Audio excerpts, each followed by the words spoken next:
하나님이 사랑하시는 우리 비산동교회 성도님들, 지난 한 주간 동안 평안하셨습니까? 네, 우리 성가대 찬양 그 가사 그대로 하나님은 새 일을 행하시는 분이시죠. 늘 새 일을 행하시는 분이십니다. 그래서 우리가 지난 일들, 우리의 죄악이나 우리의 이러한 것에 매여 살아가는 것이 아니라 보라, 새 일을 행하시는 주님을 바라보며 우리가 2024년 새 포도주는 새 부대에 새 일을 행하시는 주님을 따라 살아갈 수 있는 우리 모든 성도님들 될 수 있기를 바랍니다. 오늘부터 우리는 사도행전의 말씀을 함께 이제 살펴보고자 합니다. 사도행전의 말씀을 잘 알기 위해서는 이 제목에 대한 부분도 우리가 잘 알아야 하는데요. 이 신약 성경을 보면은요, 27권마다 이 제목이 붙어 있는 것을 볼 수가 있습니다. 예를 들면 마태, 마가, 누가, 요한이라 그래서 그 마태복음의 말이 좀 이상하지만 마태복음의 제목이 그 마태복음이죠. 그럼 여러분 왜 마태복음의 제목이 마태복음일까요? 말이 좀 이상한데 왜 그런 걸까요? 마태가 썼거든요. 다 아시죠? 마태가 썼기 때문에 마태, 마가가 썼기 때문에 마가, 누가복음은 누가 썼어요? 누가, 요한복음은 요한이 썼고 이렇게 기록이 되어 있습니다. 그리고 그 다음에 이제 쭉 보면은 로마서, 고린도전서, 갈라디아서, 에베소서 쭉 나오거든요. 이것도 그 어떠한 이렇게 이름이 지어진 이유가 뭐냐면은 그 편지가 보내진 지역의 이름이에요. 뭐 그렇게 큰 의미가 없습니다. 로마에 있는 사람에게 써서 보내면은 그게 로마서가 되는 거고요. 에베소 지역에 살고 있는 사람에게 써서 보내면은 그게 그냥 에베소서가 되는 것입니다. 마침 여러분 우리 비산동 교회 이름이 왜 비산동 교회인지 아시나요? 얼마나 쉽습니까? 그 어떤 분은 오해를 하세요. 요즘에 이제 비산동 땅값이 막 올라가니까 비싼 동네라 비산동이다 막 이렇게 오해하시는데 우리 성도님들 다 아시죠? 1970년대에 이 비산동 지역이 얼마나 그 낙후된 지역이었는지 제가 이제 들어보니까 1977년에 안양에 큰 홍수가 한번 있었다고 합니다. 그때 막 여기 비산동 다 떠내려갔대요. 근데 사진 보니까 사진도 있어요. 이게 그 당시에 그 홍수가 있었을 때의 그 사진인데요. 이때 우리 교회가 산 중턱에 있어가지고 피난민들이 산 중턱에 와가지고 그 살았다라는 그런 그 이야기도 여러분 다 아시지 않습니까? 여기가 굉장히 낙후되고 그 살기 어려운 그 동네였습니다. 근데 왜 비산동 교회냐? 뭐 아까 말씀하셨지만 그 비산동 지역이지 그 안에 뭐 큰 뜻이나 큰 의미가 따로 있는 게 아니에요. 비산동이라는 이름의 뜻이 여러분 뭔지 아세요? 비산. 비가 많이 온다고요? 저는 그건 처음 들어봤는데. 제가 인터넷에 찾아봐서 지금 안 건데 비는 상관이 없던데. 뭐 그럴 수도 있겠죠. 비산동이 관양동보다 비가 많이 올 수도 있고. 자, 왜 그런지 아세요? 산이랑 비슷한데 그 새가 뭐 이렇게 나는 모습이라 그래. 비산동 지역이 그래서 관악산에서 보면 뭐 새가 나는 모습이라 그래서 비산이다 뭐 이렇게 하기도 하고 또 배를 짤 때 사용하는 그 날틀 모양과 같다 그래서 비산이다라고 하기도 하고 또 비봉산과 관련돼서 비산이다 뭐 여러 가지 이유가 있습니다. 근데 우리 비산동께 이름 지을 때 그래 우리 교회는 독수리 날개쳐 오르듯이 하늘로 올라가자 그래서 비산동 이렇게 짓자라고 한 겁니까? 아니에요 여러분. 새 날아가는 거랑 아무 상관없고 비 많이 오는 거랑 우리 교회 아무 상관없는 거 여러분 다 알고 계시죠? 그냥 비산동 지역에 있으니까 그 비산동 교회라고 이름을 진 겁니다. 그러니까 로마서, 고린도전서, 갈라디아서, 에베소서 다 그런 거예요. 그냥 지역에 있으니까 그렇게 이름을 진 겁니다. 그럼 보세요. 마태, 마가, 누가 그냥 저자니까 그 이름을 져준 거고요. 또 로마서, 고린도서, 갈라디아서 이런 것들은 그 지역명입니다. 그렇게 큰 그 본문의 내용과 그 본문의 내용의 의미를 담고 있는 제목이 아니라는 거예요. 그런데 여러분 사도행전은 다릅니다. 사도행전의 저자가 사도입니까? 아니요. 누굴까요? 사도행전의 저자 누군지 아세요? 바울 아닌데. 맞아요. 누가예요. 누가. 그래서 누가복음이 사도행전 1편, 사도행전이 사도행전 2편 뭐 이렇게 얘기도 하기도 하는데요. 누가가 쓴 거예요. 누가 행전이라고 말하지 않아요. 그리고 또 행전이라는 게 지역명일까요? 아닙니다. 이 행동을 가리키는 말이거든요. 그러니까 사도행전은 어떠한 저자나 어떤 지역명의 이름을 담고 있는 그런 이름이 아니라 본문의 중요한 내용을 담고 있는 제목이다라는 것을 알 수가 있습니다.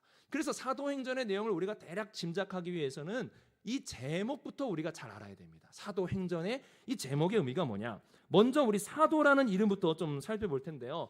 사도, 이 앞에 사도가 붙었어요. 그러니까 제일 먼저 떠오르는 게 예수님이 세우신 그 12명의 그 사도들에 대한 기록이구나라고 이렇게 우리가 딱 먼저 생각을 하게 됩니다. 그래서 이 사도행전을 읽을 때 이렇게 읽는 거예요. 사도들의 위대한 업적을 널리 알리기 위해서 기록한 말씀이다. 너 바울이 얼마나 위대한 사람인 줄 알아? 너 베드로가 얼마나 뛰어난 사람인 줄 알아? 이거를 널리 알리기 위해서 기록된 말씀이라고 생각을 하는 거예요. 여러분, 이거는 오해입니다. 사도행전 이렇게 읽으시면 안 돼요. 위대한 사람의 어떤 업적을 기리기 위해서 썼다? 그렇지 않습니다. 그래서 사도행전은 여러분 위인전처럼 읽으시면 안 돼요. 사도행전은 위인전이 아닙니다. 뛰어난 인물을 소개하고 업적을 기리는 그런 성경이 아니라는 거예요. 그래서 이 사도행전에 대해서 톰 라이트라는 학자가 이러한 성경이다라고 이렇게 말을 해줬는데요. 우리 같이 한번 읽어볼까요? 시작. 사도행전은 등장인물이 되도록 초대하고 사도들의 행전을 우리가 이어가도록 기록된 하나님의 말씀이다. 그러니까 사도행전을 읽으면서 사도들의 이야기로 딱 끝나면은 잘못 읽는 거예요. 사도들 때에 있었던 2000년 전의 이야기로 끝이 났다. 이러면은 우리 잘못 읽는 거예요. 우리가 그 사도행전의 주인공이 등장인물이 되도록 초대하는 거고요. 우리가 그 사도행전의 그 역사들을 이어가도록 그 기록된 하나님의 말씀이라는 거예요. 그 사도행전은 뭐냐? 사도행전은 비산동 교회의 행전이 돼야 되는 것이고 바로 여러분의 행전이 되도록 그렇게 하나님의 말씀을 읽어가야 한다는 것입니다. 그래서 이러한 부분을 또 알려주는 게 오늘 말씀 1장 2절이거든요. 우리 같이 한번 읽어보겠습니다. 시작. 그가 승천하신 날까지의 일을 기록하였노라. 여기 보면 이 사도들을 이제 꾸며주는 말이 택하셨다라는 거예요. 하나님이 사도들을 택하셨다고 하는데 여러분 한번 생각해 보세요. 주님께서 2000년 전에 사도들을 택하고 이제는 나 그만 택할래 하셨을까요? 하나님께서 2000년 전에 사도들만 딱 택해놓고 이제 나는 더 안 택할 거야. 나는 누구도 부르지 않고 알아서 해. 이러셨을까요? 아닙니다. 오늘 우리 성도님들 주님께 택하심을 받은 분들이에요? 택함을 못 받으신 분들이에요? 택함을 받으신 분들이죠. 주님의 택함은 2000년 전에 멈춘 게 아닙니다. 물론 사도의 특별한 권한은 그때에 머물러 있지만 주님의 이 택하심이라는 것은 계속되고 있는 것입니다. 그래서 바울이 에베소서 1장 4절에 이렇게 말씀합니다. 같이 한번 읽어보겠습니다. 시작. 곧 창세전에 그리스도 안에서 우리를 택하사 우리로 사랑 안에서 그 앞에 거룩하고 흠이 없게 하시려고. 여기에서 우리는 교회, 여러분 모두를 말하는 거예요. 저를 포함한 우리 오늘 모인 모든 성도님들을 주님이 택하셨다라고 이렇게 지금 말씀하고 있는 겁니다. 그렇기 때문에 사도행전은 주님이 택하신 사람들의 행전이다라고 이렇게 생각하시면서 읽어가시면 됩니다. 그러면 여러분 스스로 질문에 대답해 보시면 돼요. 나는 주님이 택하셨는가? 아멘 딱 하시면 나를 향한 내가 써내려 가야 될 그런 하나님의 말씀이구나라고 이렇게 생각하시면서 읽으시면 됩니다. 여기에 이 택함에 대해서 이 질문 하나를 우리가 해봐야 되는데요. 왜 하나님이 여러분들을 택하셨을까요? 여기에 대한 대답이 있어야 되죠. 이렇게 누구도 거부할 수 없는 답을 하시면 제가 아니라고 할 수 없죠. 좀 더 성경에 있는 말씀을 가지고 우리가 좀 나누면 좋은데 왜 하나님께서 왜 하나님께서 수많은 사람 가운데 여러분을 택하셨을까요? 복음 전파 이런 사명도 있겠죠. 이런 것도 좀 있지 않겠어요? 어떤 데 보면은요, 잘생긴 사람 순으로 뽑기도 해요. 연예인이나 이런 데는 잘생긴 사람 순으로 뽑은 거죠. 그래서 제가 저를 딱 보니까 이 대한민국 사람 중에 한 100위 안에는 드는 것 같은 거예요. 주님 보실 때. 그래서 송 목사야, 내가 너를 택할게. 이런 거예요. 그런데 여러분들을 이제 보면은 그게 아니라는 거를 우리가 좀 알 수 있지 않습니까? 이러면은 얼마나 제가 나쁜 사람이 되겠습니까? 그런 거 아닌 거 알고 계시죠? 외모 가지고 뽑지 않습니다. 학력 가지고 뽑았을까요? 그거 아닐 거예요. 지식 가지고 주님이 뽑으셨을까요? 그것도 아닐 겁니다. 왜 여러분입니까? 왜 저예요? 왜 2000년 전에 그 사도들을 주님이 택하셨냐는 거예요. 여기에 대한 분명한 말씀이 마가복음 3장 13절에 기록이 되어 있습니다. 우리 같이 한번 읽어보겠습니다. 시작.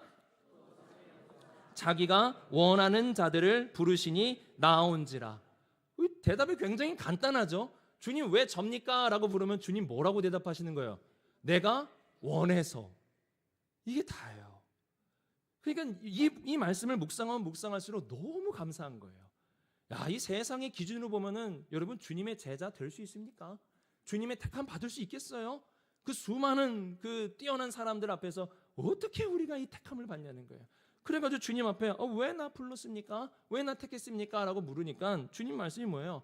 내가 원해서 너를 불렀다. 너를 택했다라는 거예요. 그래서 우리는 누구냐? 우리는 바로 주님이 택하신 자들인데 주님이 여러분들을 너무 원하셨다라는 거예요. 그러니까 주님이 원하셔서 부름을 받고 우리 성도님들이 바로 이 자리에 오신 거예요. 이거를 잊으시면 안 됩니다. 그래서 우리 예배 드릴 때마다 주님이 나를 원하시는구나. 주님이 나를 이렇게 택하셨구나. 이런 사실을 잊으시면 안 되는 겁니다. 그럼 사도행전은 어떠한 말씀이냐? 이렇게 정리할 수 있겠죠. 같이 한번 읽어보겠습니다. 시작. 주님이 원하셔서 택하신 사도들과 우리들의 이야기. 그러니까 주님이 원하셔서 부르신 택하신 그 사도와 우리도 동일한 거예요. 우리들의 그 이야기를 담고 있는 것이 이 사도행전이다라는 것을 알 수가 있습니다. 자, 그 다음에 이제 우리가 행전이라는 말을 살펴봐야 합니다. 이 행전이라는 말을 한자로 보게 되면은 행할 행자의 전하다 전자입니다. 그러니까 행함을 전하는 거예요. 사도행전은 주님이 원하셔서 부르신 사람들의 지식을 전하는 게 아닙니다. 그들이 무엇을 깨달았는가를 전하는 게 아니에요. 그들이 무엇을 행하였는가를 전하는 것이 사도행전이라는 겁니다. 그래서 이 행이 중요해요. 행. 그래서 이 사도행전을 영어로 뭐라고 하냐? act라고 합니다. act. 이게 행동을 나타내는 그 영어 단어거든요. 행동인 거예요. 행동.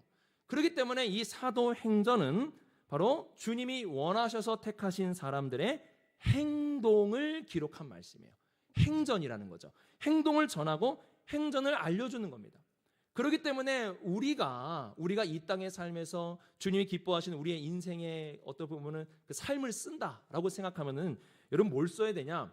내가 깨달은 게 뭡니다라고 깨달음을 쓰는 거, 그것도 좋아요. 내가 주님을 얼마나 알았습니다. 이거 쓰는 거, 그것도 좋아요. 그런데 여러분 이거 써야 돼요. 우리 같이 한번 읽어보겠습니다. 시작. 우리의 신앙은 행전을 쓰는 신앙이 되어야 한다. 우리 주님에 대해서 우리 성도님들 아시죠? 성경 공부하시고 또 예배 시간을 통해서 하나님이 어떠한 분인지 아실 거예요. 근데 아는 것 중요해요. 근데 그 알아서 무엇을 행하셨습니까? 그 내가 예수님을 알아가지고 그래서 여러분 뭘 행하셨습니까? 그 행전이 쓰여져야 되는 거예요. 내가 아는 거를 쓰는 게 아니라 행전, 내가 알아서 이것을 행했습니다라는 이 행전이 쓰여져야 된다라는 것을 알려주는 게 이 사도행전입니다. 여러분 이러한 관점으로 보게 되면은 교회라는 이 이름이, 이 한자 이름이 조금 아쉬워요. 이 교회라는 게 뭐냐면은 여러분 아시겠지만 가르칠 교회 모일 회자를 쓰지 않습니까? 그러니까 교회는 이렇게 설교 시간에 가르침을 받고 그렇게 좋은 가르침을 받고 좋은 말씀을 듣는 시간이다 이렇게 생각을 하시는 거예요. 그런데 여러분 그렇지 않습니다. 이 교회의 근본이 되시고 이 교회를 창조하신 우리 주님께서 어떻게 사역을 하셨는가? 사도행전 1장 1절에 이렇게 정리하고 있습니다. 같이 한번 읽어보겠습니다. 시작.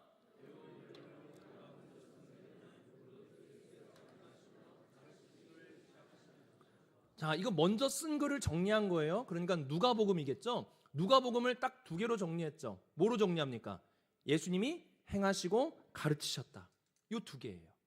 그러니까 네 개의 복음서가 공통된 주제가 있어요. 이걸 이중주제라고 하는데 그게 뭐냐면 모든 복음서가 예수님이 무엇을 행하시고 무엇을 가르치셨는가를 기록하고 있다는 겁니다. 근데 이 순서가 참 중요합니다, 여러분. 우리는 가르치고 행하려고 하는데 예수님 그렇게 안 하셨죠? 행하시고 가르치셨다는 거예요. 이 순서를 통해서 이 신앙을 교육하고 제자들을 양성한 것을 우리가 알고 있는 거 아니겠습니까? 그러니까 우리가 이 교회라는 거, 예수님의 그 가르침을 따라서 모인 이 교회는 요 그대로 해야 되는 거예요. 행하시고 가르쳐야 되는 거예요. 그런데 이 교회라는 이름 안에는 행함이 없어요. 행함이. 그냥 교회, 가르치고 모였다. 이런 의미만 있으니까 좀 아쉬워요. 그래서 제가 오늘 말씀을 이렇게 묵상하면서 한 200년 전으로 내가 좀 돌아가면은 이 교회라는 이름을 좀 바르게 좀 잡아봤으면 좋겠다 이런 마음이 드는 거예요. 그래서 예를 들어서 200년으로 한번 돌아갔다가 한번 쳐봐요. 그래서 제가 이 교회라는 이름을 만든다면 전 이렇게 만들겠어요. 자, 우리 한자 다 아시죠? 우리 앞에 거 한번 읽어볼까요? 시작. 행교회. 이름 어때요, 여러분? 좋지 않습니까? 행교회. 이렇게 져야 되는 거예요. 행교회. 행하고 가르치는 모임. 얼마나 좋아요. 그 옆에 거는 제가 1부 때 읽어보라고 하시니까 못 읽으시더라고요.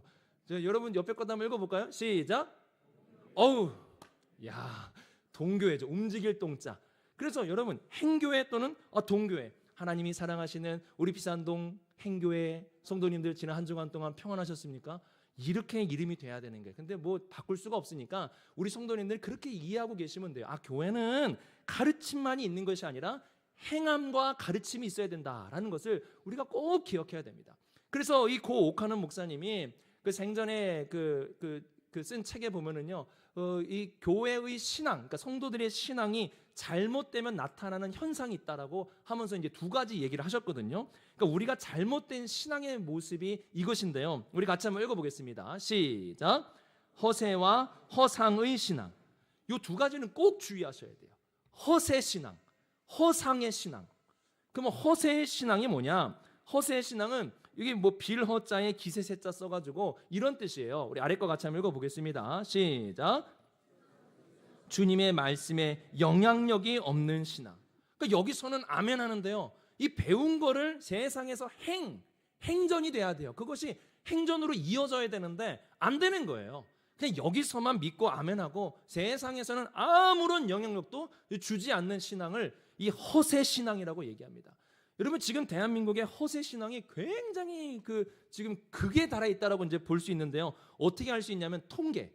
제가 예전에 우리 성도님들께 통계 같은 거 많이 이렇게 보여드렸는데요. 그 중에서 하나 여러분 예전에도 보여드린 건데 이거 꼭 기억하셔야 돼요.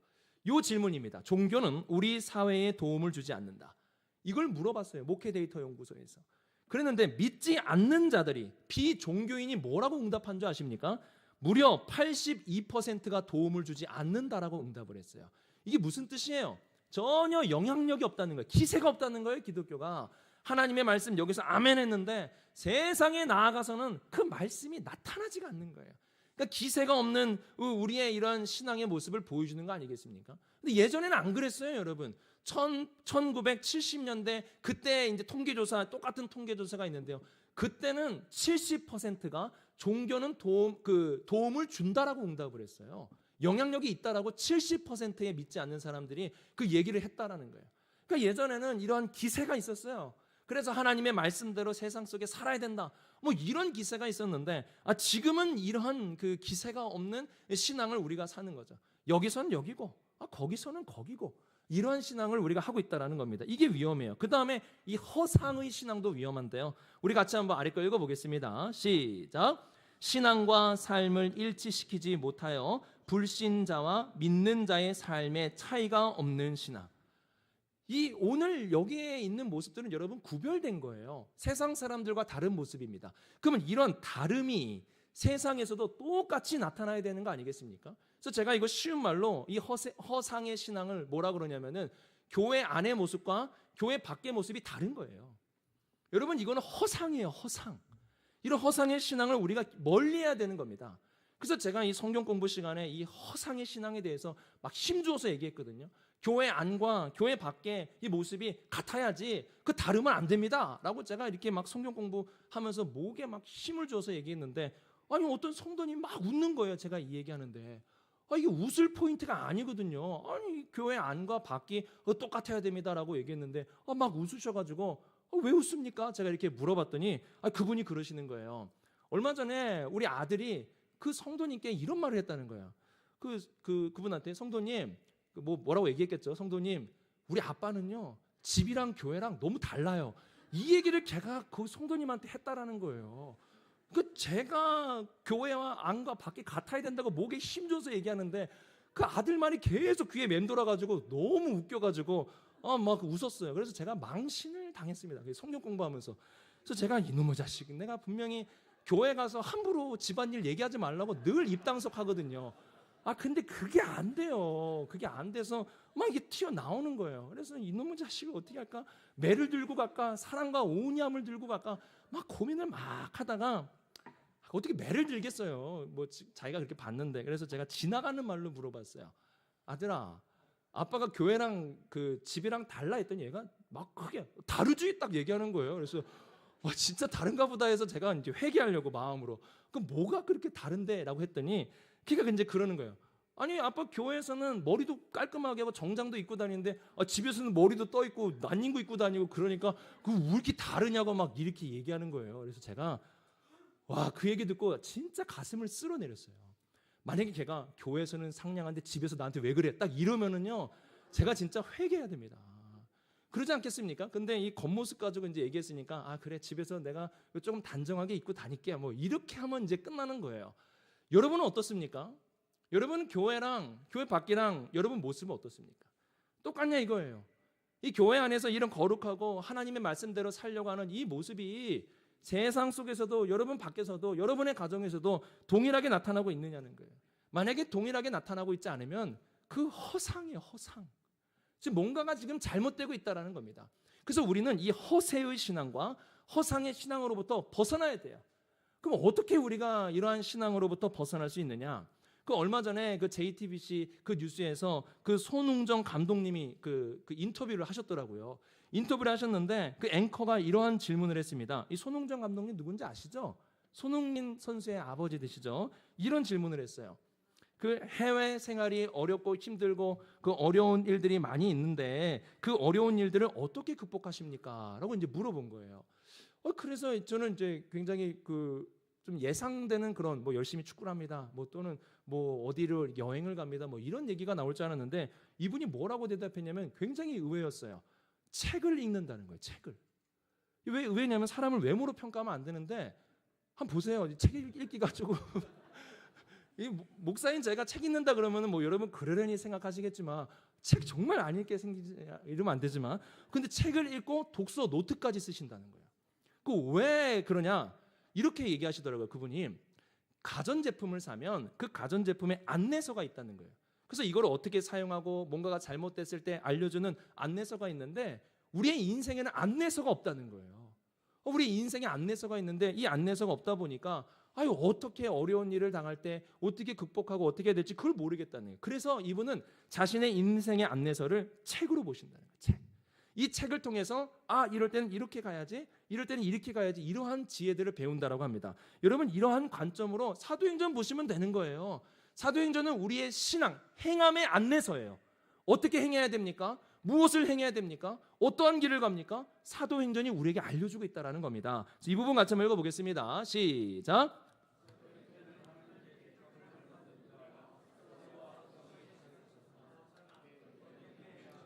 지를 알려주는 신앙의 안내서이다. 그래서 우리 비산동교회 성도님들과 올 한 해 동안 이 사도행전 말씀을 쭉 이렇게 나누면서 어떻게 우리가 신앙인이 살아가야 하는가, 어떻게 행동해야 되는가, 우리 사도행전 말씀을 통해서 하나하나 이렇게 살펴볼 수 있는 것입니다. 그래서 사도행전이라는 말만 가지고 우리가 보면은 사도행전의 내용을 대충 감잡을 수 있죠. 사도, 주님이 원하셔서 택하신 그 사도들과 우리들을 향한 말씀이요.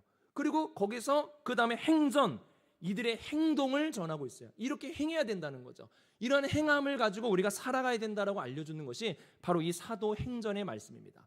이와 함께 우리가 한 가지 더, 여기에 이름에 나오지 않지만 꼭 기억해야 될 한 가지가 있습니다. 우선은 요한복음 14장 12절 말씀을 우리가 한번 읽어보겠습니다. 같이 한번 읽어보겠습니다. 시작. 내가 진실로 진실로 너희에게 이르노니 나를 믿는 자는 내가 하는 일을 그도 할 것이요 또한 그보다 큰 일도 하리니 이는 내가 아버지께로 감이라.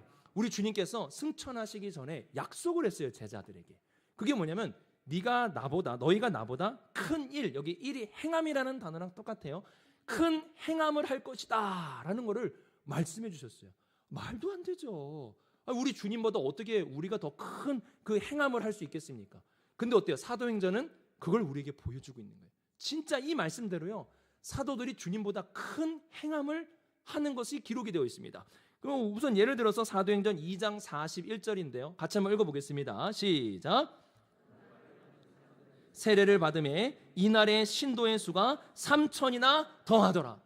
여러분 여기서 이 사람들은 회개한 사람들이에요. 예수님을 믿기로 회개한 사람들이 3,000입니다. 예수님은 많은 사람들이 군중으로 이렇게 따라다녔는데 진짜 회개하고 예수님 따라다니는 숫자가 3,000명 됐다라는 기록이 있습니까? 그냥 뭐 예수님 좋으니까 따라다니고 예수님 기적하니까 따라다니는 많은 사람이 있지만 이 설교 한 번에 3,000명이 회개하는 역사가 이 사도행전에서 이 사도들을 통해서 이루어졌다라는 거예요. 얼마나 놀랐습니까? 또 제가 지도 보여드릴 텐데요. 여러분 이 지도 보시면은 이 두 가지 여기 동그라미 보세요. 하나는 보이지도 않아요. 이쪽에 있는 거 여기 제가 화면 보시면 여기 이제 보이시죠? 동그라미. 요 동그라미 요게 예수님이 행동하신 그 반경입니다. 예수님은 요 정도밖에 행동 안 하셨어요. 그 팔레스타인 그 조그만 그 지역만 그 오고 가셨고 그 반대쪽에 있는 큰 동그라미 있죠. 이거는 사도들이 행동한 반경입니다. 진짜 더 큰 행함을 한 거 아니겠습니까? 그래서 이 사도행전은요 어떠한 말씀이냐면 우리 이 부분도 같이 한번 읽어보겠습니다. 시작. 예수님이 원하셔서 부르신 사람들이 행한 위대한 행전. 그냥 행전이 아니에요. 이거는 위대한 행전입니다. 예수님보다 더 큰 행함을 이룬 위대한 행전이 바로 이 사도행전이라는 거예요. 여러분 그럼 궁금하지 않습니까? 아니 어떻게 사도들이 이런 위대한 행전을 할 수 있느냐는 거예요. 내가 여러분이 우리 비산동교회가 예수님보다 큰 일을 한다? 말도 안 되죠. 어떻게 보면은 좀 이런 말하면 좀 그렇지만 지나가는 그 누가 막 웃지 않겠습니까? 아니 니네가 무슨 예수님보다 큰 일을 하겠냐는 거예요. 근데 사도행전은 그걸 보여주고 있는 거예요. 진짜 그렇게 된 겁니다. 그럼 왜 이들은 어떻게 이런 놀라운 일을 할 수 있었을까요? 우선 직업을 좀 볼까요? 직업이 대단했을까요? 그렇지 않아요. 직업은 어부 출신이고 세리고 열심당원이고 바리새인 중에 바리새인들이에요. 뭐 특별한 게 없습니다. 그 성격은 어떠하냐? 성격은 천둥의 아들들이에요. 여러분 천둥 치면 어떻게 갑자기 꽝 하고 치잖아요. 예상하지도 못했는데 꽝 하고 막 그 고함 치고 꽝 하고 막 소리 지르지 않습니까? 그거야 딱 그 제자들의 성격이. 그리고 또 여기 보니까 예수님에 대해서 항변을 했어요. 그러니까 예수님 막 멱살 잡는 거예요. 이 말이 됩니까? 또 그리고 예수님을 믿는 자를 박해한 자도 있었고요. 모이면 논쟁했어요. 이게 당시의 그 사도들입니다. 근데 우리랑 너무 비슷하지 않습니까? 그래가지고 고린도전서 1장 27절에서 주님이 택하신 자들에서 이렇게 말씀합니다. 우리 같이 한번 읽어보겠습니다. 시작.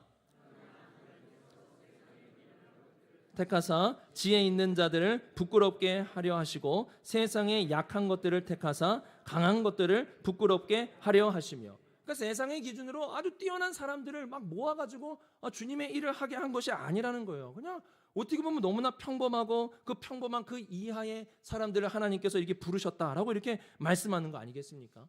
그러니까 사도들 자체가 위대했기 때문에 이 위대한 행전이 되었다라고 말하는 게 아니라는 거예요. 그래서 그들의 직업이나 성격이나 능력이 뛰어나다고 해서 위대한 행전을 쓸 수 있는 것이 아니다. 이걸 이렇게 보여주는 거 아니겠습니까? 그럼 여러분 어떻게 이 사도들이 이 위대한 행전을 쓸 수 있었습니까? 사도행전이 강조하는 게 있어요. 뭘 강조하냐? 오늘 말씀 1장 3절 말씀을 같이 한번 읽어보겠습니다. 시작. 그가 고난을 받으신 후에 또한 많은 증거로 친히 살아계심을 나타내사 40일 동안 그들에게 보이시며 하나님 나라의 일을 말씀하시니라. 자, 여기 예수님에 대해서 말씀을 전하고 있는데요. 예수님의 부활에 대해서 뭐라고 설명하냐? 그들에게 확실한 많은 증거로 친히 살아계심을 나타내니. 그러니까 예수님이 부활하시고 승천하시고 나서 교회와 아무 상관없이 지내시는 것이 아니라 친히 살아서 역사하고 있다는 것을 사도행전이 계속 강조합니다. 사도행전은 성령의 역사가 나타나거든요. 근데 사도행전에서 성령을 예수의 영이라 이렇게 또 말을 합니다. 그러니까 예수님이 이 사도들과 함께 하셨고 예수님이 사도들을 붙드시고 사도들을 인도하고 있었기 때문에 위대한 행전이 기록될 수 있었다라고 이렇게 말씀을 하고 있는 거예요. 그러니까 사도들이 위대한 게 아니라 예수님과 함께 했기 때문에 위대한 행전을 쓸 수 있었다라는 말씀입니다. 그래서 우리가 사도행전을 읽을 때 이 사도들과 우리의 위대한 행전이 아니라 우리 아래 거 같이 한번 읽어보겠습니다. 시작. 예수님과 함께하는 사도들과 우리들의 위대한 행전. 그러니까 조건은 딱 하나예요. 예수님이 함께 하시면 그 사람이 누구든 간에 예수 그리스도와 함께 위대한 행전을 쓸 수 있다. 이게 바로 사도행전의 아주 중요한 메시지입니다. 그러니까 우리도 예수님과 함께하면 위대한 사도행전을 쓸 수 있다라고 이렇게 말을 해주고 있는 거예요. 조건은 하나예요. 주님이 함께하시면, 우리 비산동교회와 주님이 함께하시면, 저와 우리 주님이 함께하시면, 여러분들과 주님이 함께하시면 우리도 쓸 수 있다 이겁니다. 이게 불가능한 게 아니라는 거예요. 자, 그러면 여기서 이 중요한 질문에 답을 해야죠.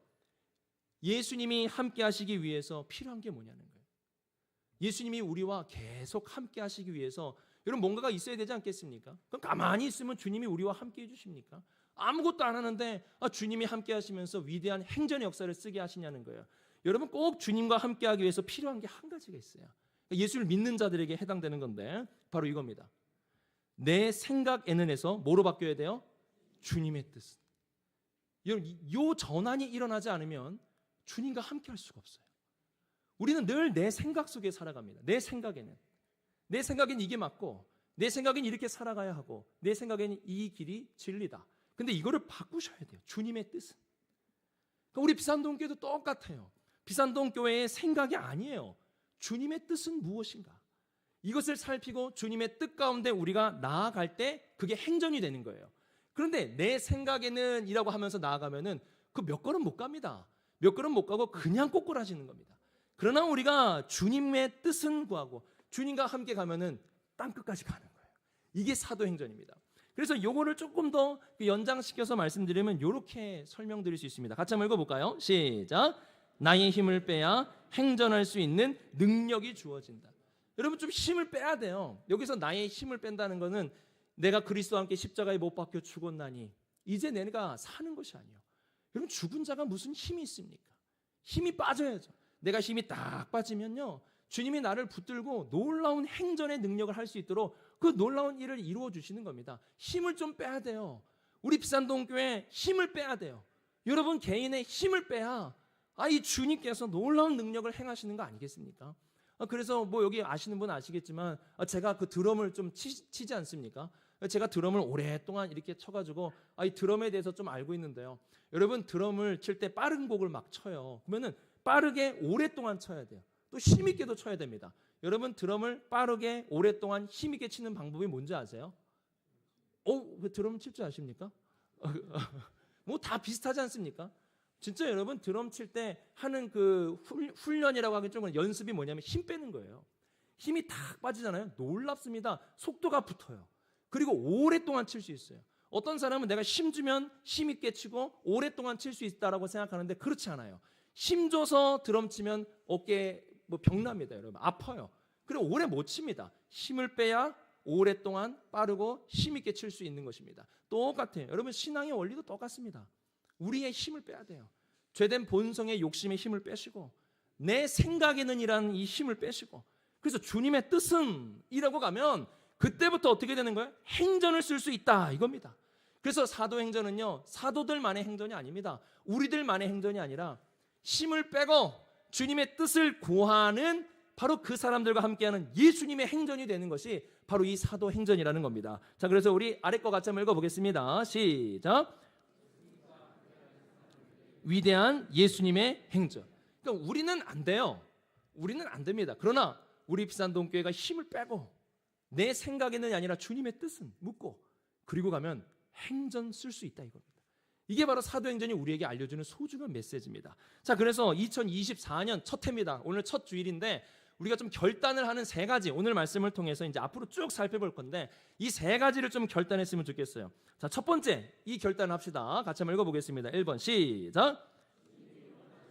부르신 자임을 확신하는 2024년. 여러분 이게 딱 돼야 돼요. 오늘 여러분 어떻게 예배드리러 나오셨습니까? 그렇죠. 이렇게 대답을 하셔야 돼요. 주님이 부르셨고 주님이 여러분들을 원하신다는 거예요. 왜냐고 물으면 내가 원한다라고 주님이 답해 주시는 거예요. 다른 이유 없어요. 주님이 원하셔서 나를 불러주셨다. 그래야 사도행전의 역사가 쓰여질 수 있습니다. 그래서 이 부분에 주님이 나를 택하시고 원하셔서 부르셨다라는 것을 2024년 동안 쭉 기억할 수 있길 바랍니다. 자, 두 번째 같이 한번 읽어보겠습니다. 시작. 허세와 허상의 신앙에서 행동함으로 나아가는 2024년. 언제까지 우리 허세와 허상의 신앙으로 살아가야 됩니까? 정말 단 하나라도 주님이 주신 말씀 있잖아요. 그 말씀 중에 정말 단 하나라도 우리가 2024년에 좀 행해 봅시다. 주님이 나에게 주신 올해 여러분에게 주신 말씀 뭐예요? 말씀 카드 있죠? 그 말씀 카드 까먹으셨어요? 저는 잊을 수가 없어요. 눈물 흘리며 씨를 뿌는 자는 기쁨으로 단을 거둔다는 이 말씀을 잊을 수가 없어요. 어떤 청년이 그 말씀 카드 뽑고 기분 좋아가지고 저한테 와서 막 얘기하더라고요. 목사님 저는 너무 좋은 말씀 뽑았어요 이러면서 행복해서 왔어요. 뭐냐 했더니 내가 편안히 눕고 자기도 하리니 이 말씀이었어요. 목사님 올 한 해는 제가 편히 눕고 자도 되겠습니다. 막 이렇게 생각하는데 여러분 말씀은 뭐예요? 여러분 말씀 뭡니까? 여러분 말씀 그거 어떻게 행할 수 있도록 기도하세요. 그거 하나라도. 다른 거 말고 그거 하나라도 내가 행할 수 있도록 그렇게 2024년 한번 살아보겠습니다. 여러분 그러면 어떻게 되는 거예요? 행전 쓸 수 있는 거예요. 우리도. 작은 한 걸음이지만 우리가 이 한 걸음 한 걸음이 모이면은 얼마나 그 위대한 행전이 되겠습니까? 그렇게 하나라도 좀 행전을 써보세요. 그다음 마지막 세 번째 관점 읽어보겠습니다. 시작. 나의 생각에서 주님의 뜻을 구함으로 예수님과 함께하는 2024년. 힘을 빼야 힘이 생겨요. 말도 안 되지만 원래 그래요. 신앙생활이라는 게. 나의 힘을 빼야 나의 생각은 버리고 주님의 뜻은 으로 갈 때 주님의 능력이 주어지게 됩니다. 그렇게 되면은 행전 쓸 수 있는 거예요. 그래서 2024년은 나의 생각은 뒤로 하시고 주님의 뜻은 또한 주님이 주시는 그 능력 안에서 나의 모든 것을 죽이면서 오히려 주님이 내 안에 살아 역사하시는 2024년이 될 수 있기를 바랍니다. 이렇게 우리가 살아가야 행전 쓸 수 있는 거예요. 저는 우리 비산동교회 성도님들 한 분 한 분이 사도행전 충분히 쓸 수 있는 분들이라고 믿습니다. 여러분 다 쓸 수 있어요. 위대한 사람만 쓰는 거 아닙니다. 이러한 결단을 가지고 주님과 함께 동행하는 자는 쓸 수 있어요. 그래서 우리 2024년 이러한 한 해가 됐으면 좋겠습니다. 우리 같이 한번 읽어보겠습니다. 시작. 주님과 함께함으로 큰일 났다. 1부 때는 쓰자 여기가 높았거든요. 쓰자 이렇게 돼가지고 제가 한 번만 하고 끝냈거든요. 근데 여러분 어떻게 했어요 지금? 쓰자 하고 싶으신 거예요 지금? 하기 싫어요? 쓰자라고 하셔야죠. 우리 다시 한번 우리 힘 주어서 같이 한번 읽어보겠습니다. 시작. 2024년 주님과 함께함으로 우리 비산동 교회의 위대한 행전을 쓰자. 여러분 쓸 수 있기를 바랍니다. 그래서 한 주 한 주 사도행전의 말씀을 통해 주님의 위대한 행전의 한 페이지가 쓰여지는 우리 비산동 교회 2024년 우리 성도님들의 한 해가 될 수 있기를 주님의 이름으로 축복합니다. 우리 이러한 말씀